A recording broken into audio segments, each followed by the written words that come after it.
Bonjour tout le monde. Bienvenue à la session ordinaire du Conseil du 7 juin 2022. C'est l'ouverture de la session.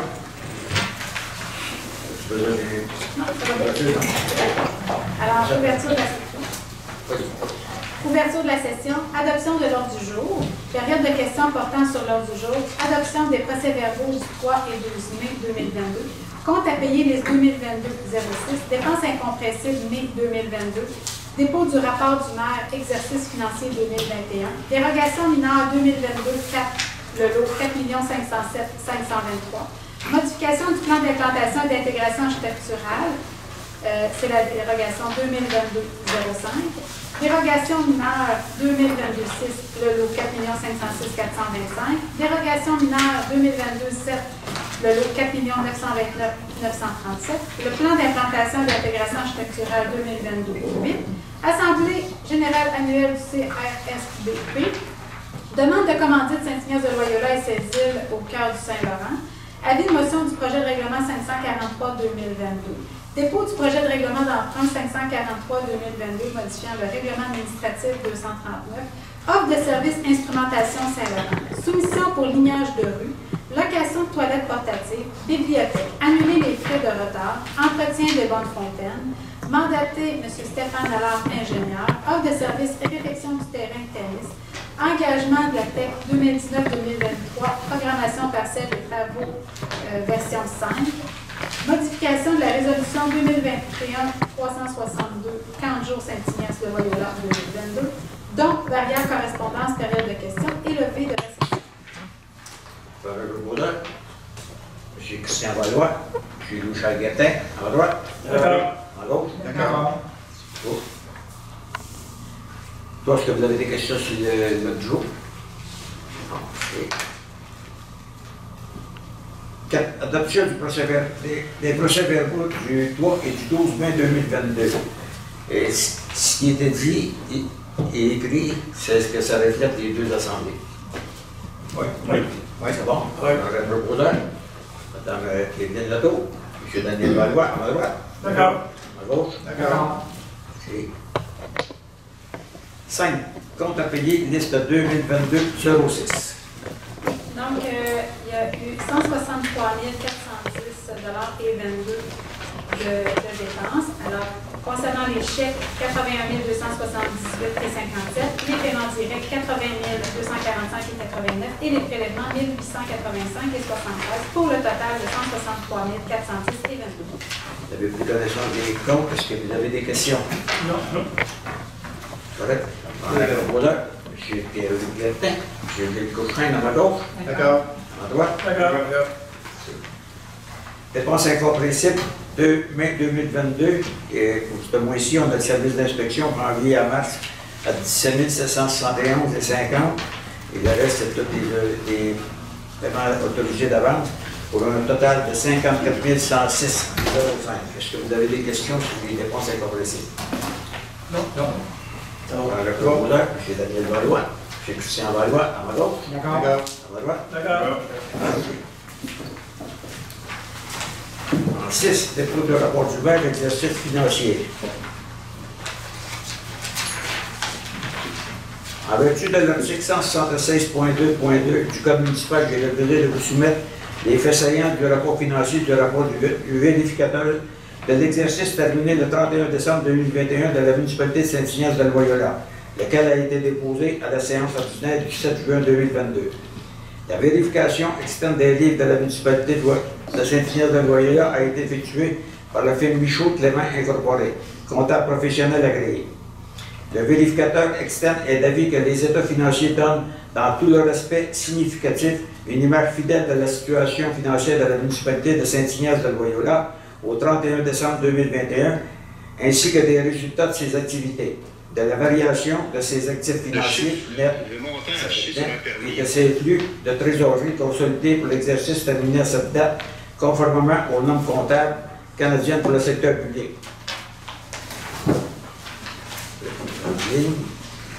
Les états des résultats 2021. Le budget était de 2 453 611. La réalisation était de 3 075 621.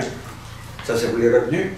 Le total des charges, on avait au budget 2108 et 555, excusez. Puis la réalisation, c'était de 2 772 774 pour une fin d'exercice de moins, autrement dit, un déficit de 73 177 qui était congé avec dans le surplus. Note de l'état des résultats. Le montant de 569 744 est subdivisé de la façon suivante. Aide financière pour l'achat de tables et chaises pour le sous-sol de l'Église offerte par le gouvernement du Canada dans le programme Nouveaux Horizons pour les aînés d'un montant de 25 000. Aide financière concernant les projets particuliers d'amélioration pour circonscription électorale des chemins et rues pour l'année 2021 offerte par le ministère des Transports du Québec dans le programme d'aide à la voirie locale d'un montant de 12 000 $. Aide financière concernant l'entretien des routes locales pour l'année 2021 offerte par le ministère des Transports du Québec dans le programme d'aide à la voirie locale d'un montant de 5 666 $.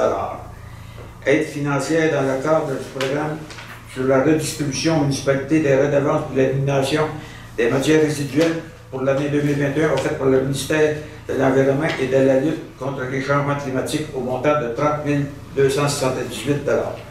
Aide financière dans le cadre de l'entente de partenariat 2020-2024 pour la municipalité des régions encore plus fortes constituant la quote-part de la dotation spéciale de fonctionnement de la municipalité offerte par le ministère des Affaires municipales et de l'Habitation au montant de 16 195 $. Le versement de la compensation 2021 pour la collecte sélective des matières recyclables offerte par Recyc Québec au montant de 26 447 $. Aide financière provenant du programme de la taxe sur l'essence et de la contribution du Québec, la TEC, de 454 258 $. La municipalité a eu une hausse importante des droits d'habitation immobilière au courant de l'année 2021, portant les revenus à 109 998 $ et à 10 427 $ pour l'émission de permis à des fins de rénovation, construction et autres types de permis pour un total de 120 425 $. Le dépassement du budget pour ce département provient du 271 250 $ supplémentaires en voirie municipale, dont certaines dépenses comme le remplissage de fossés privés et la location de machinerie sont pour la suite perçues en revenus. Ces dépenses comprennent l'entretien des chemins et rues pour lesquels la municipalité est subventionnée. L'amortissement sur ces immobilisations est de 119 850 $. Le dépassement du budget dans ce département provient de 10 000 $ supplémentaires en pièces et accessoires d'eau potable. Certaines dépenses sont par la suite perçues en revenus et de l'amortissement sur ces immobilisations montant de 157 310 $.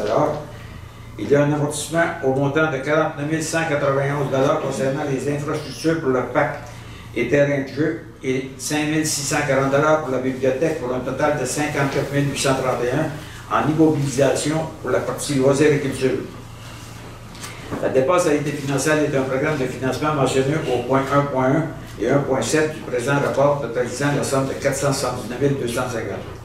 L'amortissement des immobilisations est toujours calculé et enregistré par les vérificateurs dans les différentes charges de l'état des résultats. Le montant total doit tout simplement être reporté à des fins comptables. Ce montant représente le remboursement en capital par les citoyens du prêt concernant le financement des fosses septiques, règlement 468-2015. Ça, c'est tous ceux qui ont fait des fosses septiques et le règlement d'emprunt que la municipalité a fait pour eux autres. Le remboursement de la dette à long terme est de 95 700 $ comprenant les règlements d'emprunt suivants. Usine de filtration d'eau, capital 28 300, qui se termine en 2026. Le règlement 423-2011, achat d'un tracteur d'un camion 13 900 se terminant en 2021. Règlement 468-2015, programme de financement pour septique 3 700 $ se terminant en 2033. Règlement 473-2018, la RIMP, Régie intermunicipale de Berthierville, 18 000 $ se terminant en 2021. Règlement 510-2019, travaux de la rue Dubé et l'Église, 31 800, se terminant en 2040. Le présent règlement bénéficiera d'un programme de financement provenant du Primo qui s'appliquera à partir de 2022 pour une durée de 20 ans, tel qu'il appelle du protocole tentant de signer le 4 décembre 2019. Les activités d'investissement représentent les dépenses qui ont été effectuées à même les fonds généraux de la municipalité, de 186 990 $. Les dépenses accrues concernant le projet des travaux de réfection de voirie prévus au Rang-Saint-Pierre au montant de 1 766 $. Les coûts supplémentaires pour l'achat de 400 chaises et 50 tables au montant de 4 956 $, puisque le programme de financement de Nouveaux Horizons était de 25 000 $, alors que la dépense totalisait 29 956 $. L'ajustement final de la facturation concernant les travaux effectués pour la rue du Pic et de l'Église en lien avec le règlement 510-2019 au montant de 2 195 $. L'ajustement final des travaux de station de pompage en lien avec le règlement 519-2020 au montant de 4 167 $. L'aménagement extérieur et l'achat du conteneur au montant de 5 339 $.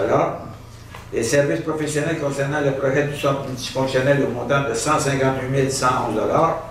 Les frais reliés pour l'installation des compteurs d'eau au montant de 9 755 $. Un montant de 44 640 $ a été alloué pour l'entretien du fossé du Rang-Saint-Luc côté ouest. Un déficit de fonctionnement d'exercice à des fins fiscales pour l'année 2021 est de 73 177 $, porte ainsi le surplus accumulé à 246 741 $. L'endettement de la municipalité, la dette totale est de 1 795 345 $ et est essentiellement constitué des éléments suivants. Un montant de 64 235 concernant le règlement 468-2015, autorisant des dépenses et un emprunt au montant de 350 000 $ aux fins de financement du programme de mise aux normes des installations septiques. Un montant de 153 600 $ concernant le refinancement du règlement 372-2004 pour le remboursement de la quote-part de la municipalité à l'égard des travaux à l'usine de filtration, travaux décrétés par le règlement numéro 883 de la ville de Berthierville, dont le règlement d'emprunt se terminant en 2026. Un montant de 718 200 $ concernant le règlement 510-2019, décrétant un emprunt n'excédant pas 750 000 $ pour le remplacement d'une conduite alimentaire d'eau potable, une conduite sanitaire sur la rue du Bay et une partie de la rue de l'Église, dont un montant maximum de 588 000 $ est subventionné par le programme Primo. Un montant de 179 218 $ concernant la quote-part de la municipalité régionale de comté d'Autriche pour la municipalité de Saint-Ignace-de-Loyola. Un montant de 512 200 $ concernant le règlement parapluie de 512-220 pour divers travaux de voirie effectués sur le territoire de la municipalité de Saint-Ignace-de-Loyola correspondant au seuil minimal d'immobilisation de la TEC 2019-2023 à la charge de la municipalité de Saint-Ignace-de-Loyola. Un montant de 167 892 $ représentant le déficit d'investissement pour des travaux qui seront éventuellement à financer. À 6.1, le montant correspond aux divers travaux effectués à l'aide du règlement parapluie 512-2020 qui sera financé à partir du mois d'avril 2022. Les projets, outre les opérations régulières réalisées par la municipalité, je ne peux passer sous silence les projets réalisés en 2021. Pour la voirie, l'achat d'une pompe trash de 2 pouces au montant de 2010 $ et d'un banc de 6 montant de 840 $. Peinturer le bâtiment extérieur de la station d'épuration au montant de 4 197 $. Chemin et infrastructure. Achat et installation d'un clapet pour la station de pompage par la compagnie CWA au montant de 12 756 $. Travaux de bouclage du réseau d'aqueduc, d'asphaltage et ajout d'une bonne fontaine à l'intersection de la rue de Gremont et l'Église et une autre sur la rue de l'Église au montant de 280 000 $ financés par la TEC de 2019-2023. Travaux de prolongement des égouts sur une distance de 60 mètres sur la rue de l'Église au montant de 23 148 $ financés à part égale entre les propriétaires du lot 4 507 732 et 4 507 554. 2.4. Travaux d'écoutement au 621 Saint-Isidore au montant de 62 000 $ financés par le règlement parapluie 512-220, 2020 juillet. 2.5. Achat de glissière au montant de 19 500 $ pour le rang Saint-Isidore. Travaux de rehaussement du rang Saint-Isidore au montant de 256 000 $, financés par le règlement par appui 512-2020. Travaux de réfection des berges afin de sécuriser le rang Saint-Isidore et son réseau d'aqueduc suite aux répercussions des inondations face au 622 Saint-Isidore au montant de 8 221 $. Et l'entretien du chemin de l'île aux Eaux au montant de 10 133 $. Loisirs et projets. Installation d'une grille à la bibliothèque afin de pouvoir louer le sous-sol en permettant 2 sorties d'urgence sans que les locataires aient accès aux livres de la bibliothèque pour un montant de 4 620 $. Achat et installation d'une nouvelle porte extérieure à la bibliothèque, soit la porte de derrière avec la fonction de bord panique au montant de 1 847 $. Puis installation d'une lumière de style sentinelle dans le parc des Rosiers près des estrades au montant de 1 952,77 $. Depuis, conformément à l'article 11 de la loi sur les traitements des élus municipaux, je vous présente la rémunération des élus municipaux pour l'année 2021. Le maire était 31 000, attendez, oui, c'est ça, 21 587 pour l'allocation de dépenses de 10 721. Et les conseillers, c'est presque tout pareil, à 7 759, plus l'allocation de dépenses à 3 519. La rémunération exclut les charges sociales. En conclusion, en terminant, je tiens à remercier tous les membres du conseil municipal, soit M. Roy Grégoire, district 1, ayant siégé au conseil municipal jusqu'aux élections du 17 novembre 2021, M.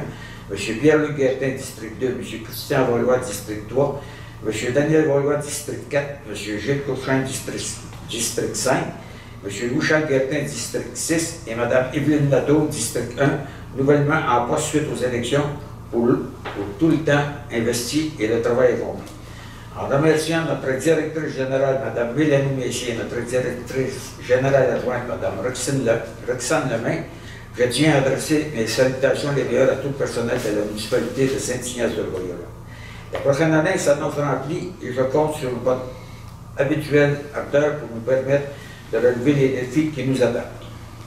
Et voici le rapport déposé de 7 jours. Excusez, ça me demandait un propos d'heure. M. Christian Valois, M. Pierre-Luc Guertin, à ma droite. D'accord. À ma gauche. D'accord. 8, dérogation mineure 2022-04. La dérogation mineure a été demandée, dans le fond, c'est pour le 406 rang Saint-Joseph. La demande consistait à autoriser l'aménagement d'une clôture et d'un muret d'une hauteur totale de 2,74 m en cour arrière, alors que l'article 4.6 du règlement de zonage prévoit une hauteur maximale de 2 m, et autoriser l'aménagement de 2 cases de stationnement en marge avant plutôt qu'en cour latérale et arrière, tel que prévu à l'article 4.5 du règlement de zonage. Le comité a recommandé d'accepter la demande de dérogation mineure et le conseil a accepté la recommandation du comité. M. Valois a fait la proposition. J'en fais la proposition, mais je voudrais dire les gens que je n'étais pas présent. J'ai eu un conflit d'horaire, malheureusement, et le comité était complet. Mais il reste que, quand on fait quelque chose comme ça, c'est toujours le conseil qui décide à la fin si on l'accepte ou si on l'accepte. Donc, le conseil l'accepte. C'est bien ça? Oui. J'en fais ma proposition maintenant. M. Pierre-Luc Guertin, à ma droite. D'accord. À ma gauche. D'accord.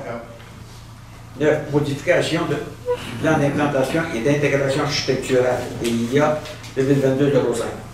Donc, cette demande, c'est concernant le 135 chemin de la Traverse, qui avait déjà présenté une demande de PIA et il veut faire une modification de son projet. En question, c'est qu'il veut construire 16 cabanons aménagés à 2 bâtiments complémentaires distincts avec 8 cabanons chacun. Et relocaliser également l'emplacement des conteneurs à déchets. Les cabanons vont être situés entre les 2 bâtiments. Le conseil a accepté la recommandation du comité qui avait accepté la demande de dérogation. M. Valois a fait la proposition. Je fais la proposition. M. Daniel Valois, à ma droite. D'accord. À ma gauche. D'accord. 10, dérogation mineure 2022-006 de 4 506 425. Ce point-là, c'est concernant le 1389 rang Saint-Michel. La personne, elle désirait autoriser une construction d'un bâtiment complémentaire de 1,82 m par 6,09 m en cours avant. Ce point-là, le Conseil, le comité a accepté la demande de dérogation, mais le Conseil, je crois qu'il veut reporter la décision parce qu'il va faire certaines vérifications supplémentaires. Donc, c'est pas refusé, mais on va vérifier comme il faut avant. On va se déplacer pour aller voir qu'est-ce qu'il y en a, puis on va parler avec les voisins. Qu'est-ce qu'il y a de la manière qu'on fonctionnait avant.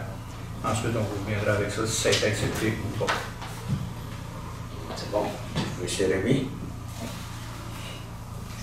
11, dérogation mineure 2022-07, 4 929 937. C'est une demande, dans le fond, encore là, c'était un PIA qui a été demandé et il y avait une dérogation mineure à corriger, si on veut. C'est autoriser des cases de stationnement d'une dimension de 2,8 m par 6 m. Et le comité a accepté la demande de dérogation mineure puisqu'il y avait déjà préalablement demandé une dérogation mineure sur laquelle que le Conseil avait demandé de corriger certains éléments, lesquels ont tous été corrigés, à l'exception de ce point-là, et le comité a accepté de déroger, dans le fond, d'accepter la demande de 2,8 m par 6 m.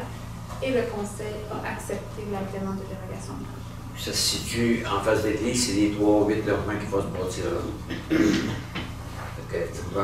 là. Monsieur Valva, dans votre proposition. La proposition, je veux. Monsieur Gilles Couffin, selon. En gauche. D'accord.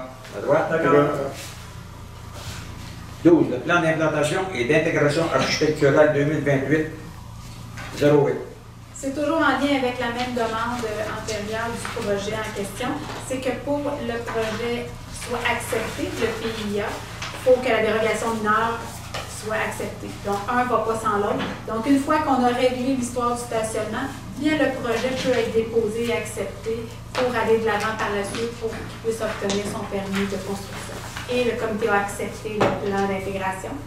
Et je crois que le Conseil est également d'accord avec ça. Les Valois, vous en faites la proposition. La proposition, je veux. Monsieur Bouchard-Guertin, second. À ma droite. D'accord. À gauche. D'accord. 13. Assemblée spéciale annuelle du CRSBP.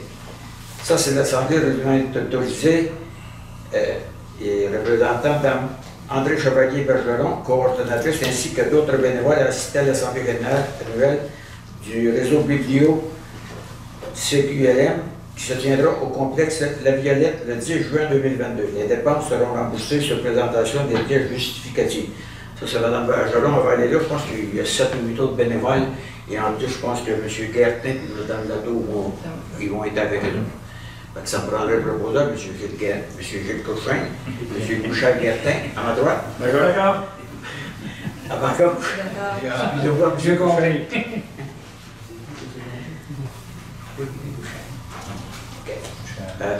Demande de commandite Saint-Ignace de Loyola et ses îles au cœur du Saint-Laurent. Ça, c'est M. Serplan qui a soumis aux membres du conseil municipal une demande de commandite au montant de 4 000 pour la réalisation d'un documentaire ayant pour titre Saint-Ignace de Loyola et ses îles au cœur du Saint-Laurent. Le but du documentaire est de mettre en valeur et promouvoir la municipalité de Saint-Ignace auprès d'un large public sur les réseaux sociaux et autres organismes pertinents. Là, c'était dit. C'est aussi c'est de profiter de l'occasion pour souligner le 125e anniversaire de la municipalité de Saint-Ignace et le 30e anniversaire de la bibliothèque Réhan Duchamp municipalité. Il est proposé. Autoriser la diffusion limitée du documentaire sur le site internet de la municipalité. Et aussi, on va octroyer une commandite au montant de 4 000 à M. Serplan qui sera versé en 2 parties, soit 50 au début du projet et 50 lors de la remise du documentaire. Ça me prendrait le proposeur, Mme Viviane Lotto, M. Daniel Valois, à ma droite, D'accord. à ma gauche. D'accord. Et d'ailleurs, c'est une bonne chose parce qu'on avait pas bien prévu pour le 125e. En faisant un documentaire comme ceci, bien, à ce moment-là, je pense qu'il va être déposé au mois de décembre, donc ça va bien nous donner pour le 125e. Ça, c'est fait. 15. Avis de motion du projet de règlement 542-2022. Ça prendrait quelqu'un de donner l'avis de motion. M. Christian Valois donne l'avis de motion. M. Valois. est-ce que vous allez être présent pour la prochaine assemblée? Oui, c'est ça, ouais. C'est ça, le mieux. Excusez-moi, oui. Je vais prendre M. Pierre-Luc Guertin, parce que si vous n'êtes pas présent, Luc Chéreau qui a donné la démotion. Bien raison. Pas parce que je veux pas que ce soit vous. Ah oui, oui, j'ai tout compris. 16. Dépôt du projet de règlement d'emprunt. Pas ça du tout. Pas règlement d'emprunt, c'est... Oui, c'est ça. Dépôt du règlement 543-2022, modifiant le règlement administratif 239. Oui, mais dans le fond, c'est concernant pour les permis de fosse septique afin qu'ils soient certifiés et autorisés par un professionnel compétent. Donc, on doit simplement modifier notre règlement et ajouter cet élément-là dans notre règlement. Pour que ce soit tout le temps l'inspecteur, puis tu voulais aller signer ça, puis des fois ça traîne les murs, puis même le professionnel va pouvoir le signer, puis tout va être correct. Ça me prendra M. Pierre-Luc Guertin, M. Gilles Couffin, à ma gauche, D'accord. à ma droite. D'accord. 17. Offre de service instrumentation Saint-Laurent. Ça, c'est. Oui, oui. Accepter l'offre de service d'instrumentation Saint-Laurent pour la certification de nos 2 débits magnétiques 6 pouces au coût de 2383 plus taxes applicables. Ça, c'est les 2 débits qui sont à l'entrée de Berthier. Quand Claude passe à s'en venir ici, c'est là qu'on calcule notre eau. C'est pour faire la vérification pour voir si tout est conforme. Mme Evelyne Latour, M. Daniel Valois, à ma droite. D'accord. À ma gauche. D'accord. 18. Soumission pour la lignage de rue. On a eu deux, je pense. Oui, c'est ça. La municipalité désire ligner une partie des rues sur le territoire de Saint-Ignace-de-Loyola, 31,6 km de ligne axiale jaune, 40 km de ligne de rive, 71 lignes d'arrêt, 40 vélo et 3 dos d'âme. Puis les 2 qui ont soumissionné, on a MTQ, marquage traçage Québec au montant de 22 139,50 plus les taxes applicables, puis ligne MD à 21 171 plus les taxes applicables. Donc, d'accepter la soumission de ligne MD, le soumissionnaire s'engage à marquer les rues sur le territoire de Saint-Ignace-de-Loyola au bon coût de 21 171 plus les taxes applicables de la façon suivante. C'est tout ce que j'ai dit, les 31,6 km et ainsi de suite. Ça prendrait M. Christian Valois, M. Michel Guertin, à ma droite, D'accord. à ma gauche. D'accord. 19. Location de toilettes portatives. Ça, c'est pour la location de 3 toilettes portatives. On en mettre une à la descente de bateau, une à la halte pour le visiter sur M. Carpentier, et une au chalet des loisirs, le tant que si longtemps qu'on ne pourra pas se servir du chalet. Ça prendrait le proposeur, M. Gilles Couffin, M. Michel Guertin, à ma droite, D'accord. à ma gauche. D'accord. 20. Bibliothèque. Annuler les frais de retard. Ça, c'est là. Dans le fond, suite à la visite qu'ils ont eue, je pense que vous avez assisté, Oui. il avait été question d'annuler, dans le fond, les frais de retard pour la remise des livres. Ça veut dire que quand quelqu'un prend un livre, il l'amène en retard et il y a des frais. Que là, on les enlève. Il n'y a plus de frais. Dans le tour, vous voulez encore faire la proposition. M. Guertin, vous la secondez. Oui. À ma droite. D'accord. Oui, Pierre-Luc. Pierre-Luc, oui. Excusez-moi. À ma droite. D'accord. D'accord. À ma gauche. D'accord. OK, on est 21. Entretien de bonne fontaine. C'est d'effectuer les travaux au remplacement de la bonne fontaine 04 et d'allouer un budget de 12 000 pour effectuer la réparation et la signalisation routière nécessaire lors des travaux. Ça, c'est la bonne fontaine qui est. Dans le fond, Ah, c'est la Ville du Bois, excusez-moi, c'est la Ville du Bois, les bonnes fontaines nous appartiennent. Il y en a une que la bonne fontaine est finie, est plus bonne. Il faut qu'elle remplace au complet. Puis vu qu'on est sur la 158, il faut engager une compagnie pour faire le signalement. Donc, ça me prendrait un proposeur. M. Louis-Charles Guertin, Mme Evelyne Latour, à ma gauche, D'accord. à ma droite. D'accord. Seulement, vous dites que ça prend quelqu'un parce qu'on est sur la 158. Ça prend absolument quelqu'un de la GMTQ. Si nous autres, ceux qu'on a formés ici, la municipalité, ils ne peuvent pas faire le travail. non, ils peuvent être là, mais des fois, il faut avoir pareil des panneaux de signalisation supplémentaires, des choses comme ça. Fait qu'on met plus de budget au propos, mais c'est sûr qu'il faut plus de personnel Go. 22, mandater Stéphane Allard, ingénieur. Ça, c'est pour le mandater, mandater Stéphane Allard, ingénieur à l'énergie de l'autorité concernant la préparation des plans et devis pour la réfection de voirie et changement de vente à l'intersection du chemin de la Traverse et du Laurent-Saint-Joseph. On a 3 ventes qui sont là pour fermer l'eau. Là, ils sont inopérantes et ça ne marche pas. Et quand on voudrait les fermer, ils ne ferment pas. C'est pour ça que des fois, quand on fait des réparations, on est obligé d'aller fermer à l'entrée, puis là, on coupe l'eau à tout le monde dans la municipalité. Donc là, on va faire réparer, on va faire enlever, puis on va faire mettre des vannes neuves, les installer par ça. S'il n'y a rien pris, peu importe, que ce soit à Saint-Michel ou dans Saint-Joseph, on va pouvoir fermer ce secteur-là. Ce ne sera pas toute la municipalité au complet. Ça prendrait un peu. Attendez un peu, il n'y a pas de montant, c'est les plans de début. M. Gilles Courchain, M. Daniel Valois, à ma droite. D'accord. À ma gauche. D'accord. 23. Offre de service, réfection du terrain de tennis. Réfection du terrain de tennis.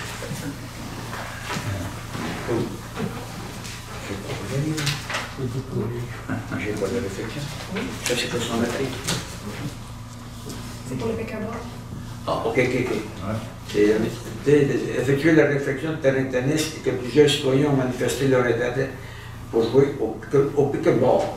Ben, c'est ça, on va faire réparer, on a une soumission, on va faire réparer la surface. Et écoute, ça va être réparé, on va faire les lignes pour le tennis, puis ils vont faire les lignes pour le pickleball. Donc les deux terrains vont servir pour les deux. Puis ça, il y a une grosse partie qui est payée dans le patrouillage. Ben, oui, exactement. Donc, on attend juste l'approbation qui devrait passer. Les montants? OK, donc ça, le montant, c'est 15 200 $, plus les taxes applicables, et ainsi de suite. Il va y avoir une partie qui va être plus dans le patrouillage, puis ça va être adopté demain. Donc, moi, je sais sur le comité, puis le comité, ils ont accepté les 3 projets que la municipalité avait, même les 4 projets que la municipalité avait. Mais il y en a un projet, c'est avec 3 autres municipalités. Donc, ça prendrait un proposé, M. Christian Valois, M. Pierre-Luc Guertin, à ma droite. D'accord. À ma gauche. D'accord. 24. Engagement de la TEC 2019-2023, programmation partielle des travaux version 5. Bien, le projet, dans le fond, c'est que le Conseil a décidé de faire la demande auprès du ministère pour la TEC, la subvention, pour aller de l'avant dans le projet du bouclage de réseau d'aqueduc dans la rue de l'Église. Donc, la première étape, c'est parce qu'il nous reste un montant d'environ 278 000 $. Mais il faut présenter une programmation au ministère pour la faire approuver, pour qu'on puisse par la suite aller en règlement d'emprunt et aller en appel d'offres pour aller par la suite faire ça. Est-ce qu'on est obligé de prendre la décision tout de suite ce soir ou si on peut la reporter? Vous voulez le reporter? C'est vous là? Je me demande avant, je me... Ça prend un proposeur quand même avant. Attendez, bien le tour. M. Bouchard-Guertin. M. Bouchard. D'accord. Comme? D'accord. D'accord. D'accord. D'accord. Bon, la résolution passée. J'avertis le conseil, comme quoi que je mets mon veto sur la résolution, parce que je vais informer le monde comment ça va marcher. Parce que le rituel, on a rencontré les citoyens avaient accepté de faire ça en 2024, parce qu'il n'y avait pas de règlement d'emprunt qui se faisait. Donc on va le faire en 2023, il va y avoir le règlement d'emprunt, donc je vais informer la population. Si la population dit que c'est correct, il n'y a pas de problème là, on le fera. Okay. Tu peux mettre ça, Mélanie? 25. Modification de la résolution 2021-632 pour le canton de Saint-Ignace de Loyola. Vas-y, je te laisse expliquer. Dans le fond, c'est que la résolution pour le camp de jour avait été faite, passée pour l'année 2022, mais il n'y avait pas de montant qui avait été mis, dans le fond, pour les enfants, pour les extérieurs. Il avait été discuté en assemblée, en comité plénier, mais pas inscrit dans la résolution. Donc, le conseil a décidé, ça avait été décidé que c'était 400 $ pour les enfants extérieurs par enfant. Donc, c'est juste qu'on apporte la correction à la résolution. Ça avait été mis les montants des personnes extérieures ici. Là, on en a beaucoup.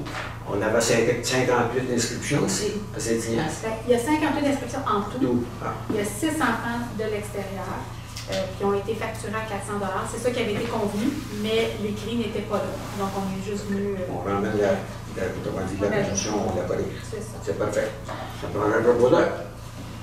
M. Christian Valois, M. Pierre-Luc Bouchard-Guertin, à ma droite. D'accord. À gauche. D'accord. Les dons. Oui. OK, les dons. Faire les dons suivants. Le tournoi de la Coupe des Présidents, 200 $. Puis Pierre de Lester, l'événementiel, à 100 $. Ça prendrait un proposeur. Madame Evelyne Lotto, M. Pierre-Luc Guertin, à ma droite. D'accord. À ma gauche. D'accord. Dans le Varia, appel d'offres pour refaire le toit du chalet des Loisirs. C'est que on va aller, je sais qu'on se prépare pour avoir les places de les places de début sont pas faites encore pour La décontamination. Non, La résolution a été donnée. J'attends les plans et devis Bon. de décontamination. Un coup que toute la décontamination va être faite, on va faire le toit. On va le faire réparer, puis on va faire le toit. Donc, un coup que toute la décontamination va être faite, le toit refait. Donc, le chalet de Loisirs va pouvoir être abordable pour tout le monde. Et ensuite de ça, si le conseil on décide de le rénover parce que la compagnie qui a fait l'inspection a dit que la structure est très solide. Okay. Donc, si on décide de rénover, à ce moment-là, on va s'associer avec un film d'architecte, puis on va faire des places de devis en conséquence de ce qu'on veut. De ce qu'on veut, mais aussi on va s'associer avec les Loisirs. Parce que le chalet, il pourrait arriver, puis on va garder les 4 murs, on pourra tout rénover, puis replacer ça différemment à l'intérieur. Là, pour l'instant, on veut faire les balades chaud parce que cet hiver, on aimerait ça qu'on puisse se servir du chalet, parce que sans ça, on va être obligé de louer une roulotte, puis ça va coûter encore le prix de la toiture. Fait que ça me prendrait un proposeur, M. Gilles Courchain, M. Pierre-Luc Guertin, à ma droite, D'accord. à ma gauche. D'accord. On a de correspondant. Ça allait être des questions qu'on a eues? Ça, je veux parler. De correspondance. On commencer les questions que j'ai eues. Ah, tu as des questions? J'ai les deux textes de monsieur que j'ai eu. Cher conseil municipal, je vous écris au sujet de l'avenir de l'Église. Étant donné les derniers rebondissements que nous connaissons, il est primordial de statuer sur l'avenir de cet édifice à caractère patrimonial. Quitte à me répéter, j'ai toujours été un ardent défenseur de la préservation de notre Église en tant que patrimoine bâti et de l'aménager en salle multifonctionnelle. Suite à la dernière décision du Conseil enterrant par le fait même le projet de la construction d'une nouvelle salle, je joins donc ma voix à M. Raymond Lapré, à Mme Diane Hardy et l'architecte Paul Boudreau à la réparation et la conversion de notre édifice patrimonial. Certaines personnes diront que notre Église n'est pas bien cotée dans l'inventaire du patrimoine religieux québécois. Exact. Mais la cote a été octroyée par une personne, ce qui nous prouve que rien n'empêche que la dite cote peut, bien entendu, être révisée. Cet inventaire à ces cotes ne sont pas immuables. Dans cet inventaire, il faudra bien tenir compte un rôle du type architectural Art déco qui a façonné une période de notre histoire moderne et préserver certaines églises afin de témoigner de ce passé. Commençons par notre Église et montrons l'exemple. La structure de l'Église est en parfait état. À déambuler au sous-sol ou dans la nef, on observe parfaitement que l'Église n'a pas bougé d'un iota depuis 63 ans. C'est quand même exceptionnel. Au-delà de la préservation du patrimoine bâti, il y a l'aspect environnemental. En cette ère de changement climatique, il faut impérativement changer de paradigme. C'est inévitable et on doit en prendre conscience dès maintenant. Il faut repenser nos actions et nos décisions. En repérant et en réaménagement un espace vétuste, nous polluons moins collectivement et nous utilisons beaucoup moins de ressources. Nous posons des gestes environnementaux tous les jours d'une manière individuelle, mais il faut également en poser de façon collective. Commençons par notre Église et montrons l'exemple. Le 12 mai dernier, la collectivité de Saint-Ignace de Loyola a été interpellée sur les ondes de Radio-Canada à l'émission 15-18. L'avenir de notre Église a été l'un des sujets de l'émission où la préservation de notre patrimoine bâti et l'impact environnemental qu'aurait la démolition de l'Église ont été abordés. Monsieur le maire, Messieurs les conseillers et Madame la conseillère, ce n'est plus les citoyens des îles qui vous regardent, mais le Québec tout entier. Prenez acte. Je crois ardemment que la rénovation de notre Église peut être un beau projet et peut également être un projet fédérateur. Un édifice à caractère patrimonial est le miroir de notre collectivité. Il est notre mémoire collective. Notre Église nous explique notre histoire et son époque, mais est aussi un lieu de souvenir. Mariage, baptême, funérailles, messe de minuit, etc. Que dire de notre sous-sol, les danses, les concerts, les super bénéfices, les célébrations du centenaire et j'en passe. Imaginez notre salle dans la nef. Imaginez une salle avec un toit cathédrale. Imaginez pour voir. J'invite donc les membres du Conseil à visiter certaines transformations d'église et vous n'avez pas à vous déplacer très loin. Allez voir celle de Saint-Thomas-de-Joliette et vous pourrez admirer la transformation effectuée par le couple dénommé par rêvé, M. Louis-Vincent. Et je rejoins 4 articles de journaux ayant comme sujet le patrimoine bâti. Je vous souhaite une bonne lecture. Merci beaucoup. M. Cher conseil municipal, je vous écris concernant votre décision de répondre qu'aux questions relatives à l'ordre du jour lors des assemblées publiques et que les questions n'ayant aucun lien avec l'ordre du jour devraient être acheminées au bureau municipal une semaine avant l'assemblée. Par cette lettre, je veux exprimer mon total désaccord avec cette décision et j'espère que d'autres citoyens se joindront à moi afin que vous transmettent leurs doléances. Il est inconcevable que des élus municipaux refusent de répondre aux questions des citoyens. Règle générale, les citoyens comprennent qu'il se peut fort bien que vous n'ayez pas d'emblée les réponses à toutes les questions.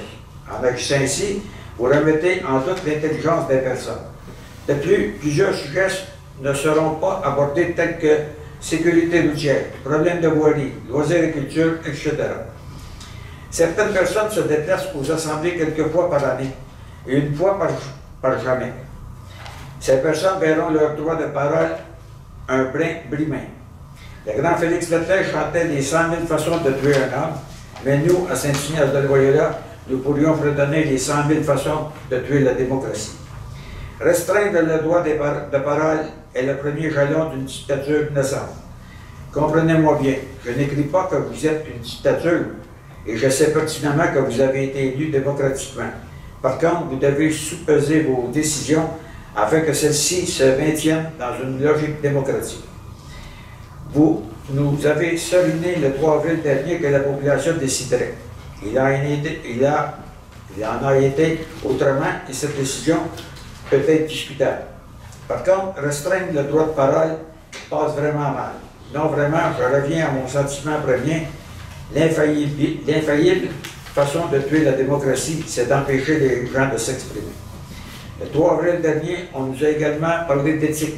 Et en déplaise à certains, l'éthique est un rapport direct avec le concept de démocratie.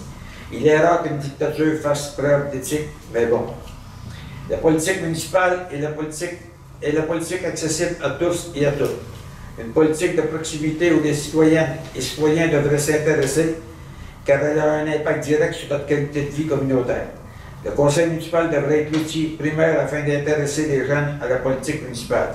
Par contre, en restreignant le droit de parole, vous pouvez consolider le cynisme de la population envers la classe politique de tout acabit et vous pouvez freiner par le fait même l'intérêt de la politique municipale dans la population loyauloise. Je vous remercie d'avoir pris le temps de lire cette lettre en assemblée. Veuillez recevoir mes plus sincères salutations, M. Louis-Vincent. J'en ai plus rien, Mélanie? On est rendu à la période des questions. Est-ce qu'il y a des questions?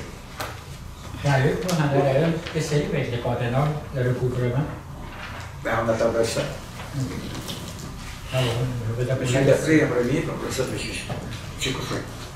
Oui, il y a plusieurs dérogations mineures qui sont au projet, à l'agenda, de 8 à 12 comme tel.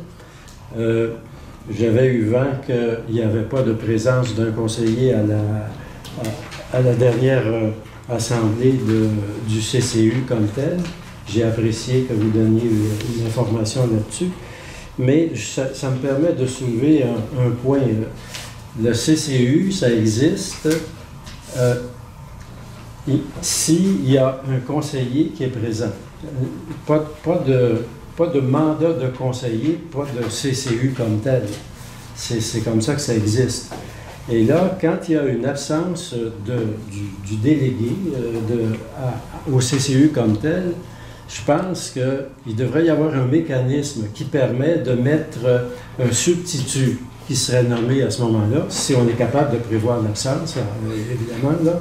Sinon, si les gens qui ont été nommés pour aider la personne qui est élue sont là, sont présents, puis qui délibèrent, puis qui donnent des bons conseils, ça reste que c'est pas l'élu qui porte le conseil,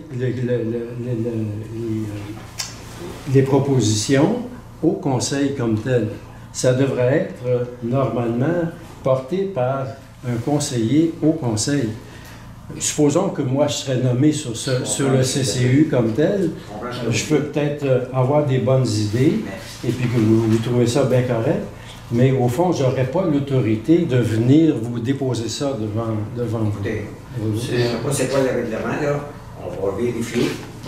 Si vraiment ça prenait absolument M. Valois, on va refaire Non, la vérification a été faite, M. La vérification a été faite. Dans le fond, dans le règlement, ça disait le comité, autant que M. Valois fait partie du comité, il faut qu'il y ait quorum. Donc maintenant, ils ne font pas la distinction du président où le comité est formé, s'il y a quorum, le comité, la séance a lieu. Oui. Mais le quorum peut avoir une spécificité. Il faudrait que le règlement soit modifié à ce niveau-là. Oui, parce qu'à ce moment-là, le quorum ne peut pas exister s'il n'y a pas d'élus, parce que le CCU n'existe pas s'il n'y a pas d'élus. Voyez-vous, dans ce quorum-là, ce n'est pas la quantité de personnes qui sont présentes qui donne la valeur du quorum.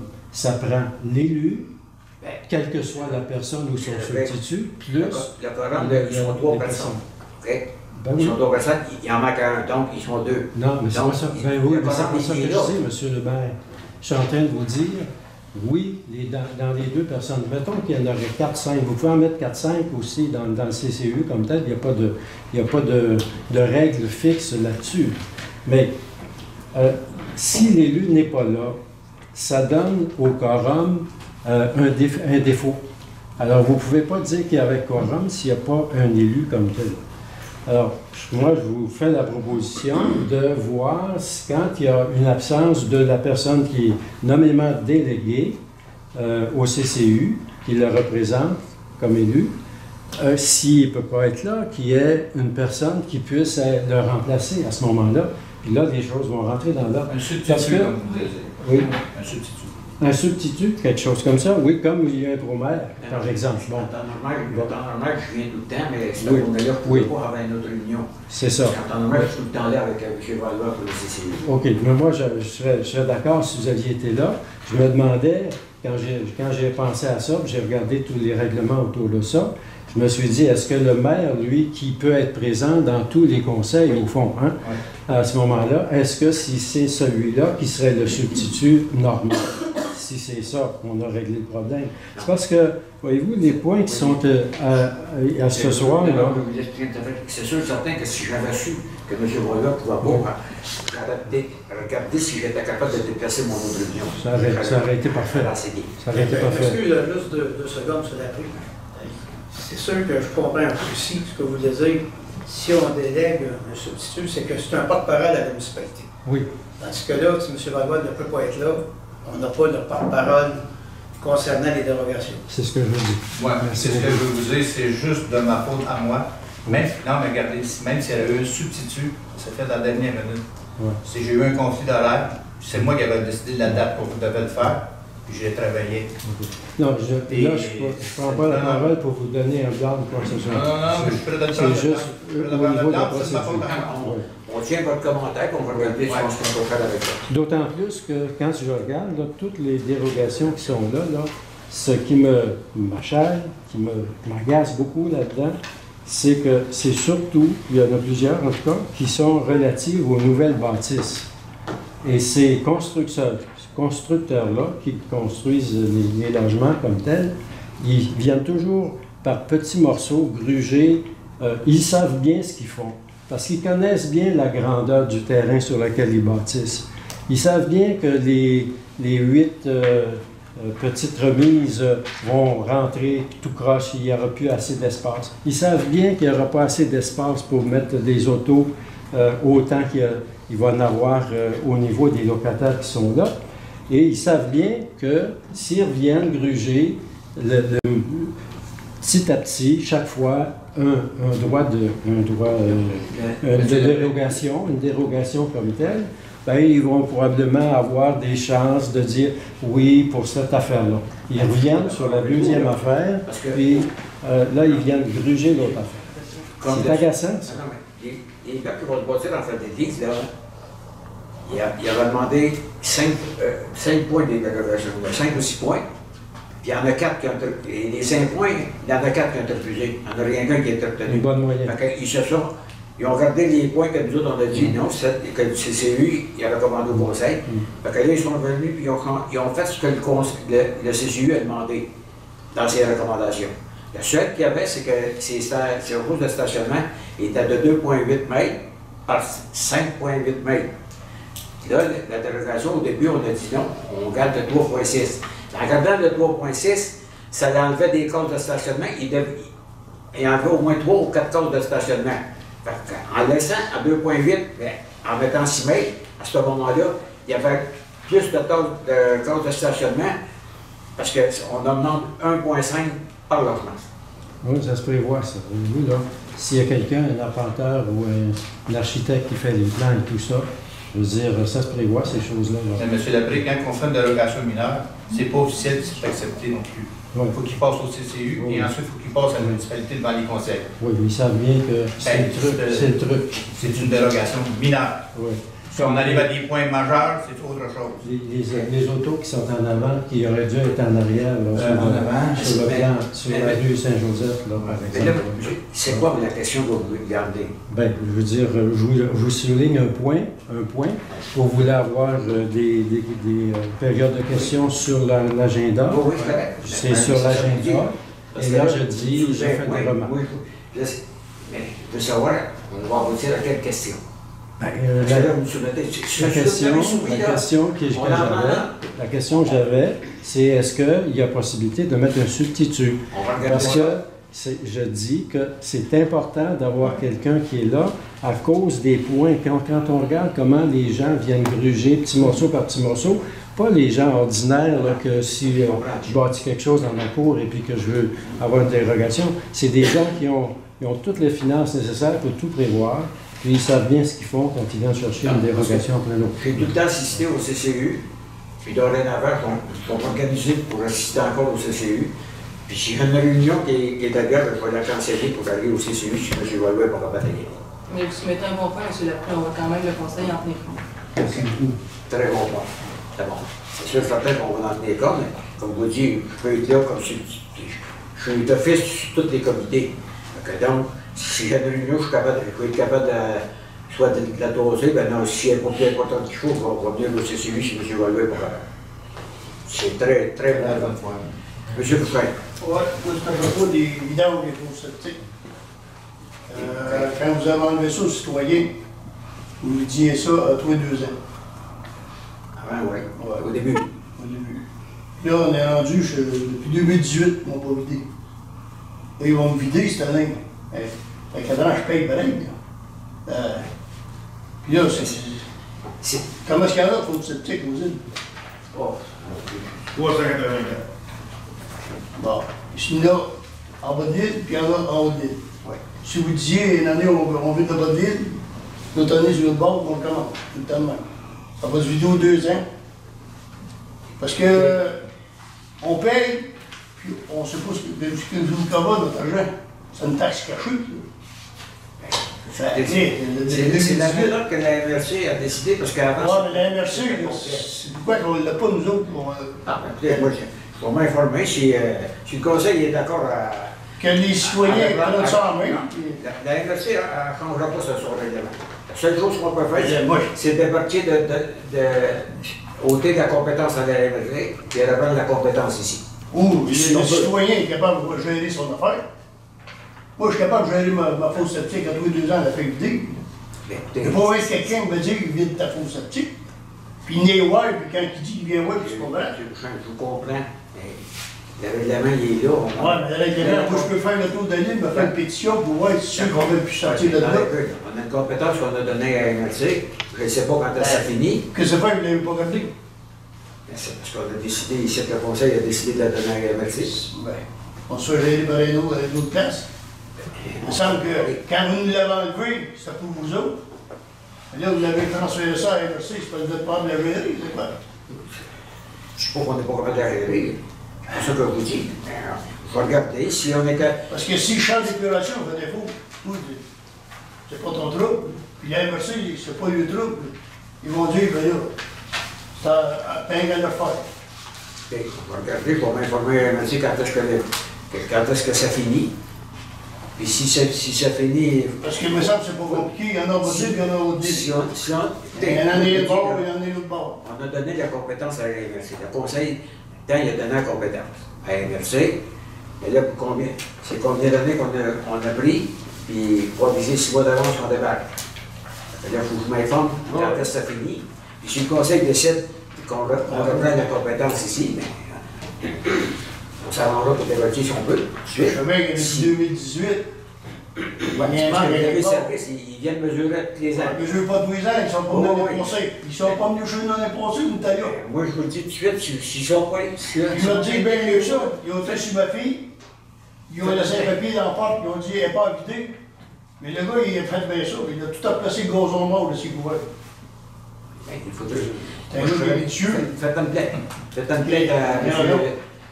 Fradette. C'est analysé, ça. Oui. Si Ben, moi, je vois le gars. Si j'ai des gens comme ça qui veulent Je peux faire le tour pour savoir si les citoyens veulent avoir les jours. On va les vider. Il va gérer ta fosse septique. Il va les pas. Je vous dis pas ça. Je vous dis que, pour l'instant, le conseil, dans le temps, il a donné la compétence à MRC. Ah oui, compétent, merci.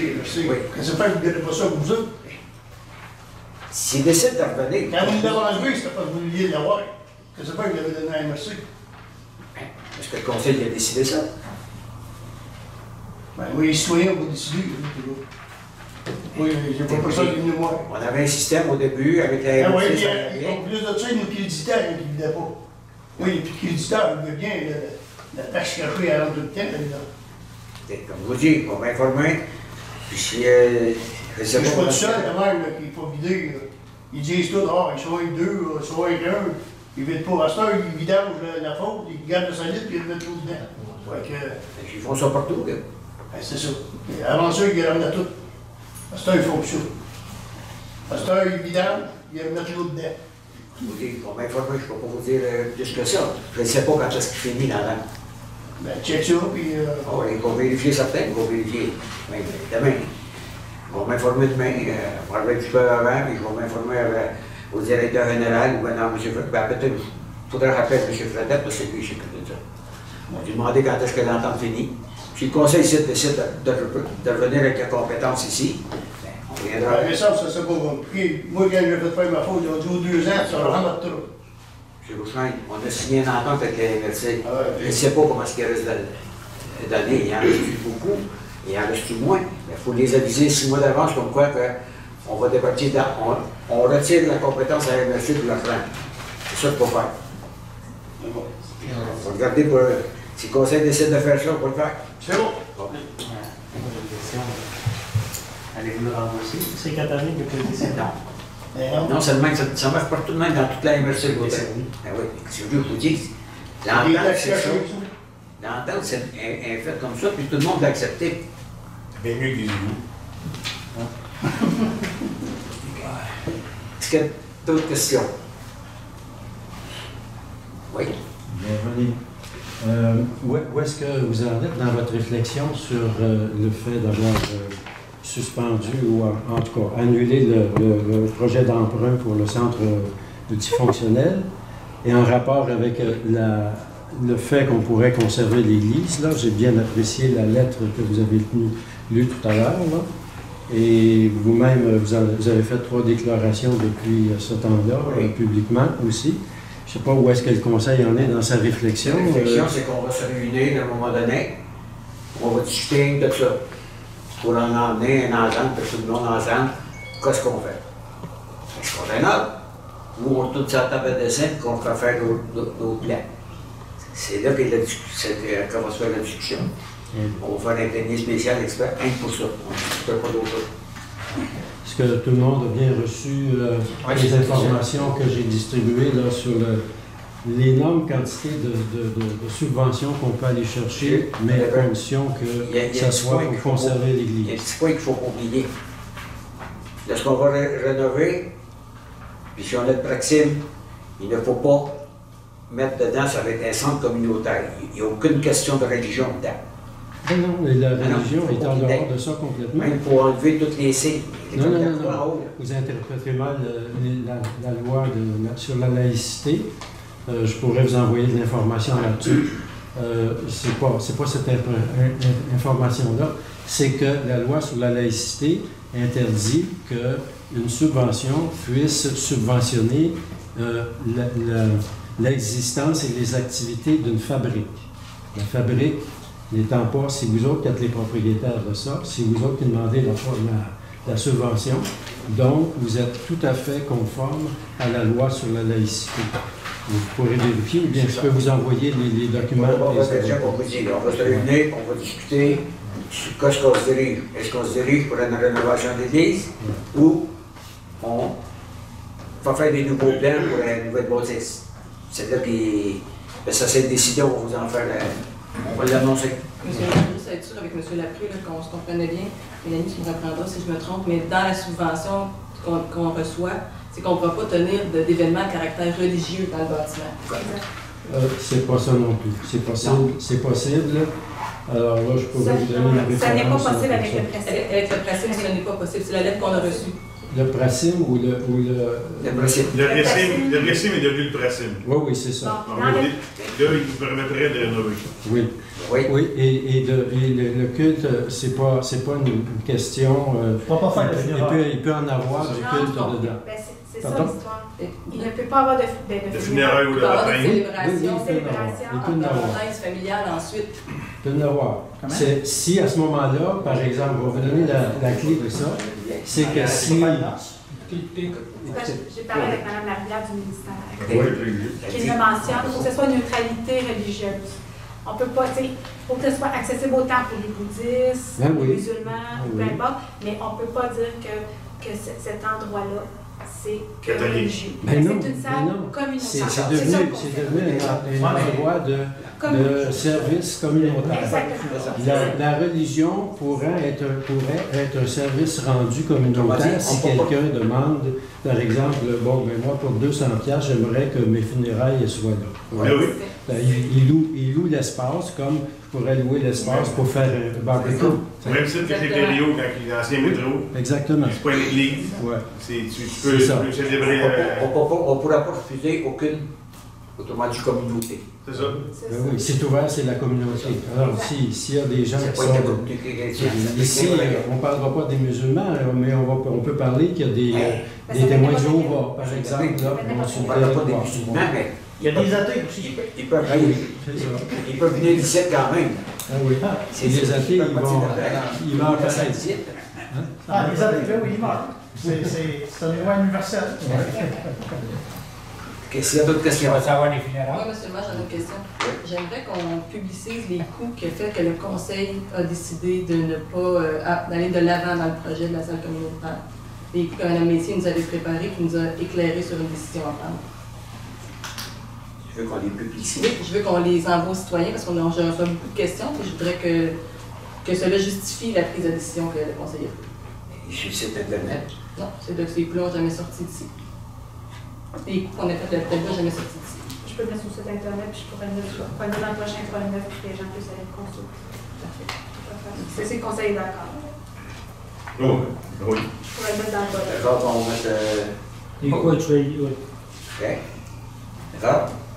À quel pourcentage, Jean-Yves? Le pourcentage là ou au pourcentage d'un temps? On va pour ça. Les montants qu'on avait. C'est bon. Le document Oui, le document qui avait été monté, qui devait être envoyé au citoyen. Pour qu'on mette plus, c'est des montants qu'on a.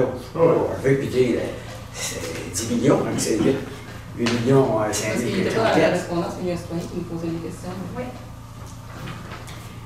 Est-ce qu'il y a d'autres questions? Une information, le Conseil a appuyé la pétition de Patrick Latour, qui n'est pas ici ce soir, là, sur la COVID longue, là, pour aider les gens à COVID longue. Elle a pris fin le 15 mai, là, récemment, et on était à quelques voix d'avoir 2000 signatures comme telles, là, pas juste la région ici, il y a des gens partout au Québec qui ont signé aussi. Mais disons qu'on était très proche de ça. Est-ce que cette pétition-là va être déposée au gouvernement du Québec? Elle est déjà déposée par Mme Yvon. C'était C'était elle, Mme Yvon, qui était la marraine de la pétition en question. Et là, j'ai pas vu de vidéo, mais il y a une vidéo qui a été faite sur le dépôt à l'Assemblée nationale. Et là, c'est dans les mains du ministre qui a 45 jours pour donner des réponses à la pétition. Donc, si j'ai des informations, ou bien Patrick a des informations de la part du ministre, on pourrait peut-être le faire connaître ici. Bon, on va avoir si on a des réponses du ministre, on va les publiciser juste sur notre site internet, sur Facebook, c'est vous. On n'a rien. Écoutez, 2000, c'est beaucoup, là. Oui, il fallait travailler fort. Oui. C'est autant que la campagne électorale. Tant mieux. Est-ce qu'il y a d'autres questions? Bon, on vous remercie beaucoup. Monsieur Rapp, vous avez un commentaire.